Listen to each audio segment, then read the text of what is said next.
इसरो ने रचा इतिहास। CE-20 क्रायोजेनिक इंजन का सफल परीक्षण। भारतीय अंतरिक्ष अनुसंधान संगठन इसरो ने एक और बड़ी उपलब्धि हासिल करते हुए CE-20 क्रायोजेनिक इंजन का सफल परीक्षण किया है। यह परीक्षण गुरुवार को तमिलनाडु के महिंदगिरी स्थित इसरो प्रोपल्सन कॉम्प्लेक्स में किया गया। इस इंजन का परीक्षण समुद्र तल पर किया गया, जो तकनीकी रूप से बेहद चुनौतीपूर्ण माना जाता है। इसरो के अनुसार इस परीक्षण में कई नई तकनीकों का उपयोग किया गया, जिससे भविष्य में भारत के अंतरिक्ष अभियानों को और मजबूती मिलेगी। ये परीक्षण इसलिए भी खास है क्योंकि इसमें रीस्टार्ट इनेबलिंग सिस्टम का परीक्षण किया गया, जिससे इंजन को उड़ान के दौरान फिर से चालू किया जा सकता है।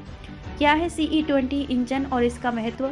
CE-20 क्रायोजेनिक इंजन को इसरो के लिक्विड प्रोपल्सन सिस्टम सेंटर ने विकसित किया है। इसे इसरो के सबसे शक्तिशाली rocket LVM-3 launch vehicle mark 3 के ऊपरी चरण में उपयोग किया जाता है। ये इंजन 19 टन की थ्रस्ट लेवल पर कार्य करने में सक्षम है। इस इंजन की खासियत है कि इसमें मल्टी एलिमेंट इग्नाइटर का उपयोग किया गया है। इस तकनीक की मदद से इंजन को अंतरिक्ष में दोबारा चालू किया जा सकता है, जो जटिल अंतरिक्ष अभियानों के लिए बहुत ज़रूरी है। ये क्षमता लंबे समय तक चलने वाले अभियानों और उन मिशनों के लिए अत्यंत उपयोगी है जिनमें सटीक कक्षा में सैटेलाइट या अन्य उपकरणों को स्थापित करना होता है। समुद्र तल पर परीक्षण क्यों है चुनौतीपूर्ण? समुद्र तल पर परीक्षण करना बेहद चुनौतीपूर्ण था क्योंकि नोजल का एग्जिट प्रेशर सिर्फ 50 मिलीबार होता है। इस तरह के कंप्रेशर में फ्लो सेपरेशन, गैस प्रवाह का अलग होना की समस्या होती है। अगर नोजल में फ्लो सेपरेशन होता है तो ये गंभीर कंपन और थर्मल समस्याओं का कारण बन सकता है। इससे नोजल को नुकसान पहुंचने की संभावना रहती है।